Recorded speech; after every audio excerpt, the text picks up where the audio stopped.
皆様こんにちは、セリナです。今回は2024年12月26日予約開始、2025年1月10日発売、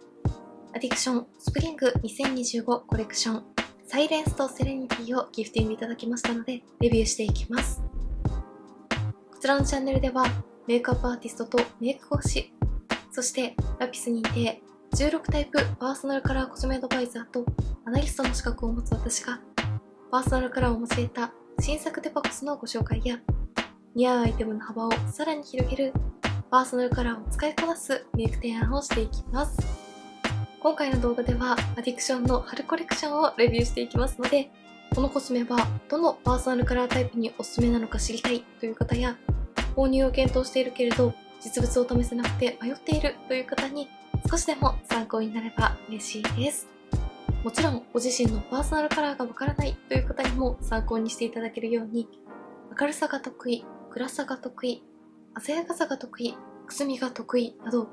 自分が得意な特徴に当てはめてコスメを選びやすいように解説していきますので、少しでもコスメ選びのお役に立ったら嬉しいです。またこちらのコレクションで登場する新作のギキッドチークの全色レビューはまた別の動画でご紹介していきますので、ぜひチャンネル登録してお待ちいただけたら嬉しいです。それでは早速始めていきます。アディクションスプリング2025コレクションサイレンスとセレニティ。休みなく稼働してしまう思考回路を思い切ってオフモードへ。停止のスイッチを押し、内面を静けさで満たせば、やがて純粋な調和が訪れ、混沌とした頭の中は自動的に整理整頓されていく。無限の自由に浸ることができる至福のひととき。2025年春のアディクションは新たな癒しの形をスローな色とムードで表現。思考をミュートした先にある静寂の世界でただ広がっていく解放を感じて。ご紹介していくのはこちら。ザ・アイシャドウパレットプラスサイレントセレニティ限定色の101、102。静かな学生、ベーシックでいてインパクト。限定でクリームテクスチャーをセットしたモダンな陰影を簡単にデザインできるアイシャドウパレット。目元に潤いを与えるスキンケア発想で滑らかな仕上がりが持続します。101は静寂に包まれる時間をイメージしたクールトーンのグレージュパレット。102は調和がもたらす自由をイメージしたウォームトーンのベージュパレット。ザ・リップバームソフトマットサイレンスとセレニティ限定色の101、102。ラフに塗るだけでモダンなベージュリップへ。しっとりと唇になりすますソフトマットカラーのリップバーム。開放感のある軽やかさとずっと続く潤いでふわっと柔らかに色づいた唇をキープします。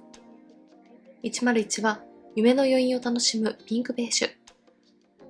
102は陽光に癒されるヌードベージュ。リップオイルプランパーサイレンスとセレニティ限定色101、102。春の光のようなソフトニュアンスを唇に重ねて、高いトリートメント効果でプランプアップし、艶高い唇を叶えるリップオイル。みずみずしいオイル膜が潤いを逃さず、縦じわも滑らかにカバーします。101はうららかな空を思うミルキーブルー。102はうららかな気分を誘うミルキーイエロー。ザ・マスカラカラーニュアンスウォータープルーフサイレンスとセレニティ017、002。艶やかなダークカラーがポエティックな表情のアクセントに。まつげの存在感を際立たせる濃さと抜け感のバランスにこだわったマスカラ。017は静謐な空気をまとう闇夜のような漆黒。限定色002は上品な余裕が生まれるダークブラウン。そしてザ・マスカラインテンスラッシュ。眼差しに漆黒の強さとエレガンスを。地まつげをケアしながらボリュームインパクトを叶えるマスカラ。004は静謐な空気をまとう闇夜のような漆黒。まずはリップオイルプランパーからご紹介していきます。パーソナルカラーに分けると101、102どちらもクリアなカラーがベースになっているので、全タイプの方におすすめです。それでは101から実際に唇の上にのせてみたいと思います。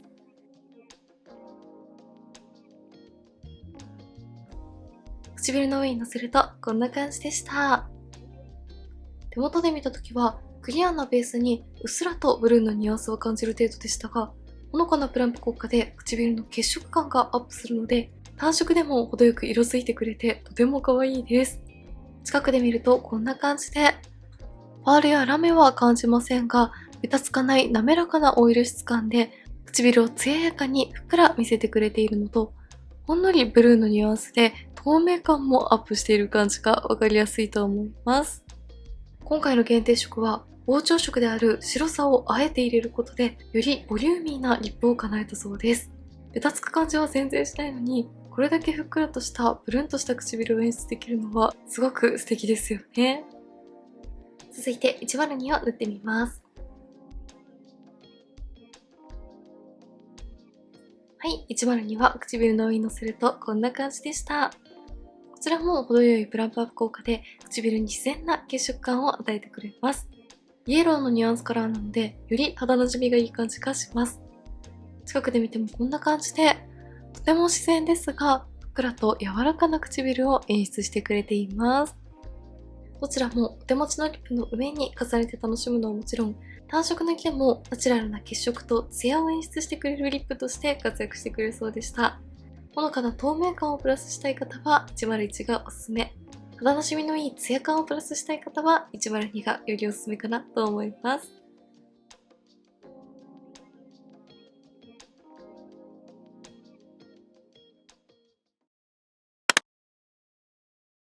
続いてはザ・リップバームソフトマットサイレンストセレニティをご紹介していきます。101はパーソナルカラーに分けるとブルベ夏におすすめ。明るく程よいくすみ感のあるピンクベージュ。青みがあり明るくくすみ感のあるソフトカラーが得意な方におすすめです。16タイプのパーソナルカラーに分けるとライトサマー、ミューテッドサマーにおすすめ。続いて102。パーソナルカラーに分けるとイエベ春、イエベ秋におすすめ。明るくソフトなオレンジベージュ。黄みがあり明るくくすみ感のあるソフトカラーが得意な方におすすめです。16タイプのパーソナルカラーに分けるとライトスプリング、ビューティートータムにおすすめ。では101から実際に唇の上にのせてみたいと思います。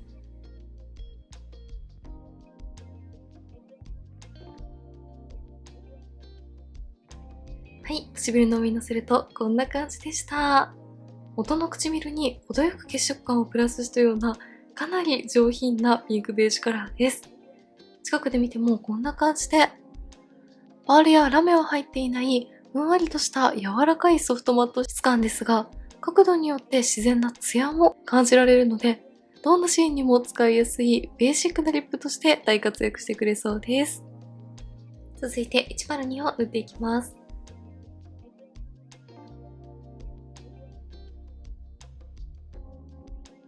はい、102は唇の上にのせるとこんな感じでした。こちらのカラーは手元で見た時に結構しっかり黄身を感じるオレンジだなと思いましたが、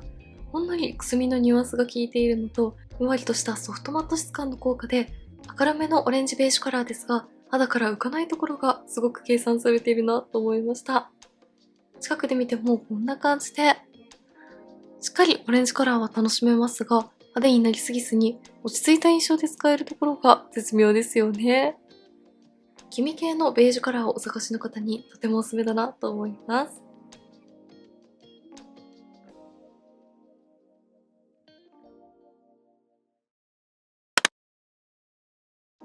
続いては今回のコレクションで登場した3種類のマスカラを比較しながらご紹介していきたいと思います。まずはザ・マスカラカラーニュアンスウォータープルーフの017ウルトラブラックとザ・マスカラインテンスラッシュ004ウルトラブラックを比較していきます。こちらの2つは今回のタイミングで定番品として追加されて、どちらも真の漆黒を追求して作られたこだわりのブラックカラーとのことです。まずはザ・マスカラカラーニュアンスウォータープルーフのブラックから塗っていきます。アイラッシュカラーで軽く開けた状態のまつげの上にのせていきます。こちらはストレートタイプの極細ブラシなので、こんな感じで簡単にまつげ全体にマスカラを塗ることができます。マスカラ液が一気につきすぎることがなく、ダマにならずに自然に長さを出してくれて使いやすいです。下まつげもダマになることなく綺麗についてくれます。まつげを一本一本しっかりコーティングしてくれる感じがしますね。はい、まずはこちら側にザ・マスカラカラーニュアンスウォータープルーフのブラックを塗ってみました。マスカラを塗っていない方と比較をすると、漆黒カラーでしっかり目元を強調してくれているのがわかりやすいと思います。ただ近くで見てもこんな感じで、一本一本を綺麗にコーティングしてくれるようなマスカラ液で、ダマにならずにとても繊細なまま長さを出してくれるようなタイプでした。極細ブラシで細く短いまつげもキャッチできるとのことで、下まつげや細かい部分にもとても使いやすいタイプでした。綺麗なセパレート感と繊細さを残したまま、程よいボリュームと長さを出したい時にとてもいいですね。では反対側にはザ・マスカラインテンスラッシュのブラックを塗っていきます。先ほどご紹介したカラーニュアンスタイプとは、まずブラシの太さが全然違いますよね。軽く塗るだけでもこんな感じで、しっかりボリュームのあるまつげを演出してくれます。マスカラ液も一塗りでたっぷりつくような感じがします。下まつげもこんな感じで、ブラシの先端を使うと細かい部分もしっかり塗りやすいです。はい、こちら側にはザ・マスカラインテンスラッシュタイプのブラックを塗ってみました。こうして比較をすると、インテンスラッシュタイプのしっかりボリューム感のあるまつげに仕上がっているところがわかりやすいと思います。近くで見るとこんな感じで、一本一本のまつげをしっかりマスカラ液でコーティングして、ボリュームたっぷりのまつげに仕上がっているところがわかりやすいと思います。これだけしっかりボリュームが出て、お湯で落ちるフィルムタイプなのに、マスカラ液の重さでカールが下がってしまう感じがしないところがすごく優秀だなと思いました。繊細なセパレート感と自然な長さを演出したい方は、ザ・マスカラカラーニュアンスウォータープルーフがおすすめ。まつげ一本一本をしっかりとコーティングして、ボリューム感のあるまつげに見せたい方は、ザ・マスカラインテンスラッシュがよりおすすめかなと思います。続いては、今回限定色として発売されるザ・マスカラカラーニュアンスウォータープルーフの002と、先ほどもご紹介した定番色の017ウルトラブラックを比較していきます。ウルトラブラックは今回のコレクションで数量限定のパッケージでも登場します。近くで見るとこんな感じの違いです。00にも上品な印象を与えるダークブラウンカラーとのことで、程よい深みのあるブラウンなので、しっかり目元を強調してくれます。少し赤みを感じるブラウンなので、さりげなくおしゃれなニュアンスに仕上げてくれます。017のウルトラブラックはやはり漆黒カラーなので、こうして比較するとダークブラウンよりもさらに目元を強調してくれています。引きで見るとそこまで大きな変化は感じにくいですが、やはり002のブラウンの方が全体的に目元が柔らかい印象、017のブラックの方がしっかり目元を強調してくれている感じがわかりやすいと思います。続いてはザ・アイシャドウパレットプラスサイレントセレニティ101をご紹介していきます。パーソナルカラーに分けると、左上はブルベ夏、ブルベ冬におすすめ。シルバーとブルーの大粒ラメがぎっしり詰まっていて、よく見るとピンク系の微細ラメもきらめきます。寒色系の明るく華やかなラメカラーが得意な方におすすめです。続いて右上はイエベ秋におすすめ。少し黄身寄りのベージュカラー。淡い発色のクリームタイプでソフトマットな質感です。イエベ秋タイプ全般のベーシックカラーとして使いやすいです。続いて左下はブルベ夏におすすめ。くすんだ寒色ピンクにシルバー、ブルーの微細ラメとパールで艶やかな質感です。青みのあるくすみカラーが得意な方におすすめです。16タイプのパーソナルカラーに分けると、クールサマー、ミューティッドサマーにおすすめ。最後、右下はブルベ冬、ブルベ夏におすすめ。ブラックに近いソフトマット質感のチャコールグレー。超微細なピンクやブルーのラメがアクセントになっています。しっかり発色させると深みやコントラストが得意なブルベ冬の締め色に。柔らかく発色させると明るさやくすみが得意なブルベ夏の締め色として使いやすいです。それではまずパレット1色ずつをまぶたの上に単色塗りして実際のカラーや質感を見ていきたいと思います。左上から潤んだ透明感をもたらすシルバーベージュ、スパークルタイプ。アディクションのスパークル質感はこんな感じで、かなり大粒のラメをしっかり楽しめるところがとても素敵ですよね。今回のようなベーシックなカラーで揃っているパレットにもこういった華やかなカラーがセットされているところがすごく素敵です。はい、左上のカラー単色塗りだとこんな感じでした。手元で見た時と同様の大粒のラメがぎっしりとまぶたの上に乗ってくれます。シルバーとブルーで透明感抜群の華やかな目元に仕上げてくれます。粉質は軽くてさらりとしているので、重たい質感のラメが苦手な方にも使いやすいと思います。続いて右上、洗練の奥行きを仕込むグレージュ、クリームタイプ。こちらはクリーム質感ですが、こんな感じで肌に溶け込むようなかなりナチュラルな発色なので、クリームタイプが苦手な方にもすごく使いやすいと思います。伸びはいいですが、適度な硬さがあるので、柔らかい発色なのにしっかりカラーが均一に乗ってくれるところがすごく優秀です。はい、右上のカラーは暖色塗りだとこんな感じでした。こちらは既存色にはないモンパールのクリーム質感とのことで、かなり肌なじみが良くて、ふんわり自然に目元に陰影をつけてくれる感じがとても絶妙です。伸ばしやすいのに程よくまぶたにカラーがとどまってくれる質感もとても塗りやすいなと思いました。程よく明るさを残したいけれど自然に目元に陰影をつけたい時に大活躍してくれそうです。伸ばしていくと表面にベタつきは残らないタイプなので、この上にパウダータイプのアイシャドウを重ねるのも良さそうですね。1色目と2色目、それぞれ引きで見るとこんな感じです。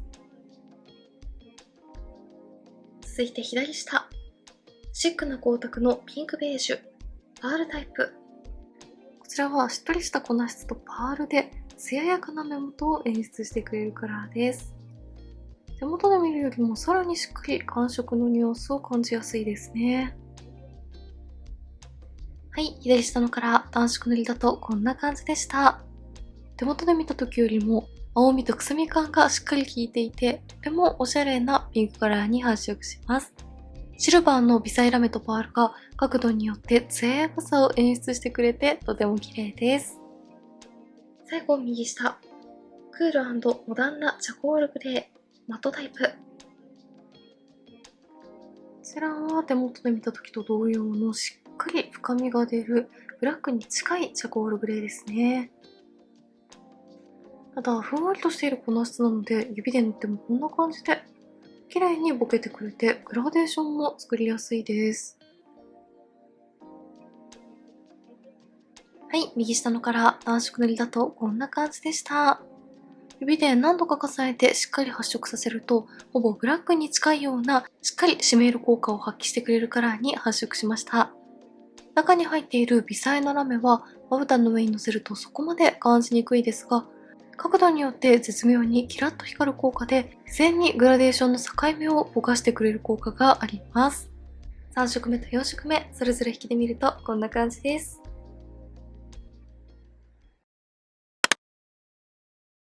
それでは101のパレット全色を使ったメイクをご紹介していきます。まず右上のカラーを指に取って、まぶたのアイホール全体にのせていきます。まずは絶妙な陰影をつけてくれるこのカラーを仕込んでおきます。目立つかないクリームテクスチャーなので、パウダータイプのアイシャドウのベースとしても使いやすいです。続いて左下のカラーを指に取って、さらに上に重ねていきます。先にクリームベースを仕込んでいることで、こちらのカラーのパールのツヤめきがしっかりと際立っていきます。付属のチップの太い面にも取って、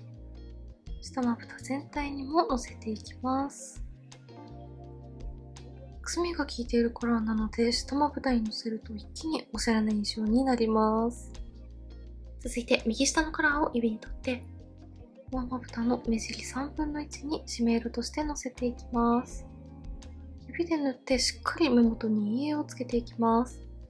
この寒色系のピンクとブラックに近いチャコールグレーの寒色系のシメールの相性がとても抜群です。最後に左上のカラーを指に取って、上まぶたの黒目の中心にのせていきます。ベースにクリームテクスチャーや深みのあるカラーを仕込んでいるので、大粒のラメがしっかり際立っていきます。はい、全色を使ってメイクするとこんな感じに仕上がりました。101はベーシックながらも寒色のニュアンスとくすみがキーになっているパレットだったので、全色を組み合わせてメイクするとこんな感じの派手にはなりすぎないけれど絶妙におしゃれなアクセントを楽しめるメイクに仕上がります。今回メインに使った左下のピンクカラーにはくすみが効いていたり、ブラックに近い高発色なシメールもしっかり塗ってみましたが、上に重ねた大粒ラメの効果でそこまで暗く沈みすぎていないところがとても絶妙だなと思います。少し遊び心のあるベーシックメイクを楽しみたい時におすすめです。引きで見るとこんな感じです。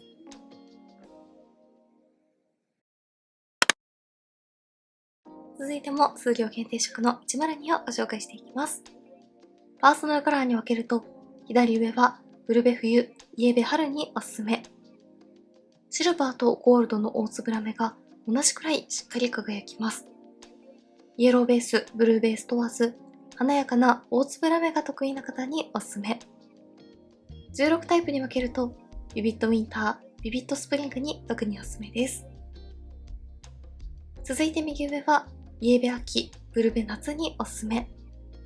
黄身にも青みにも寄りすぎない、少し明るめのピンクブラウンカラー。イエローベース、ブルーベース問わず、くすみ感が得意な方におすすめです。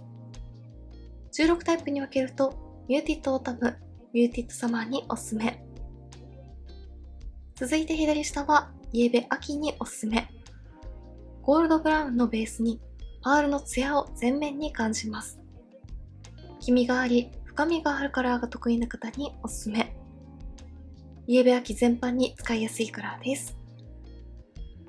最後右下は、ブルベ冬、ブルベ夏におすすめ。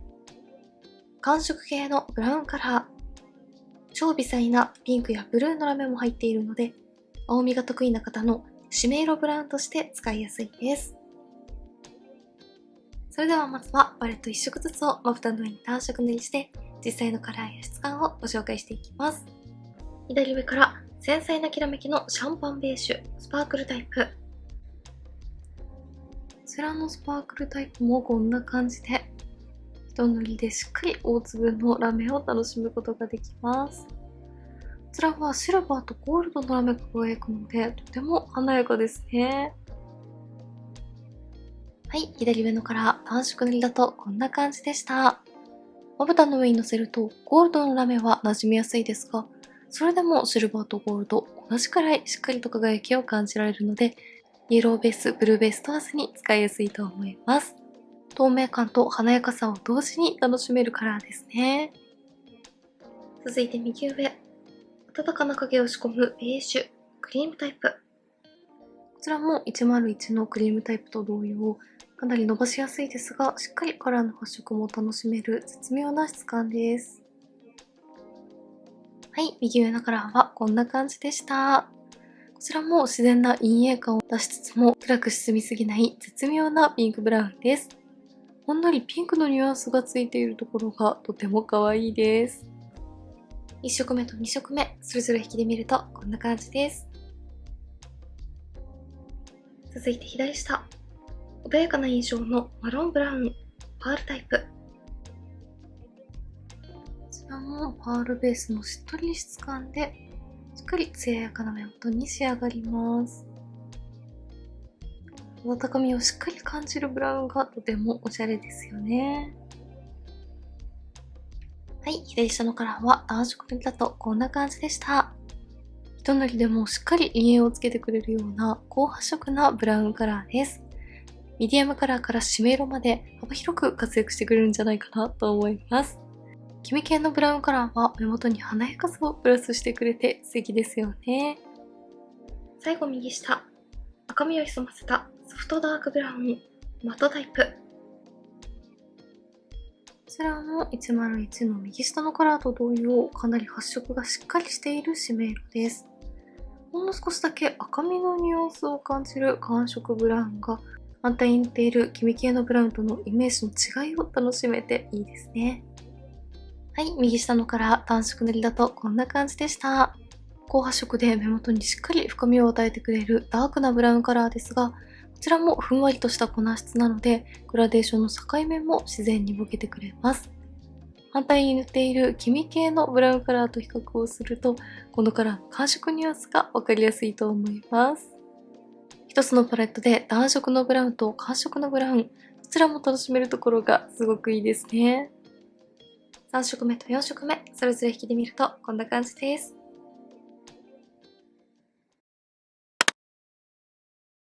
それでは102のパレット全色を使ったメイクをご紹介していきます。まず右上のカラーを指に取って、ワンまぶたのアイホール全体にのせていきます。全体的にブラウン系のカラーで揃っているパレットですが、こちらはほんのりピンクのニュアンスを感じられます。このカラーを仕込んでおくことで絶妙に明るさを出しながら目元にしっかり陰影をつけていきます。続いて左下のカラーを指に取って、ワンまぶたの目を開けた時にカラーが見える位置まで重ねていきます。こちらは黄身を感じるブラウンなので、全体に塗ってもそこまで暗い印象にならなくて、ミディアムカラーとしても使えます。付属のチップの太い面にも取って、下まぶた全体にものせていきます。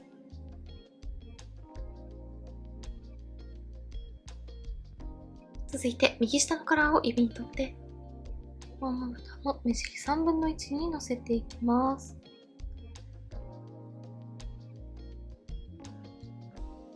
最後に左上のカラーを指に取って、ワンまぶたの黒目の中心に重ねていきます。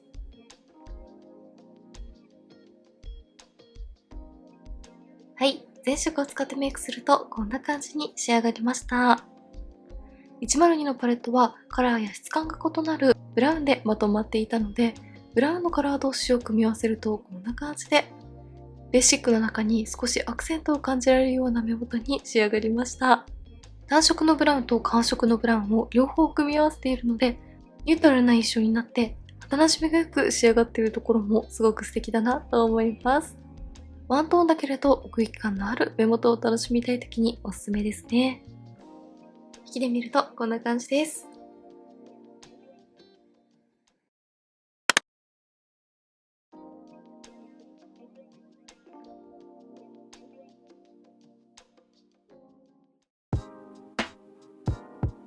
はい、ではこんな感じでアディクションの2025スプリングコレクションをご紹介していきました。今回のコレクションは全体的にベーシックなカラーで揃っていたので、どんなシーンにも活躍してくれそうでしたが、程よいくすみのニュアンスが効いていたり、質感が絶妙だったりと、ベーシックな中にこなれ感を出せるところがさすがアディクションだなと思いました。とても素敵なコレクションだったので、気になった方はぜひチェックしてみてください。メイクについてのご質問やこんな動画が見たいなどございましたら、お気軽にコメントやチャンネル登録していただけると嬉しいです。それでは最後までありがとうございました。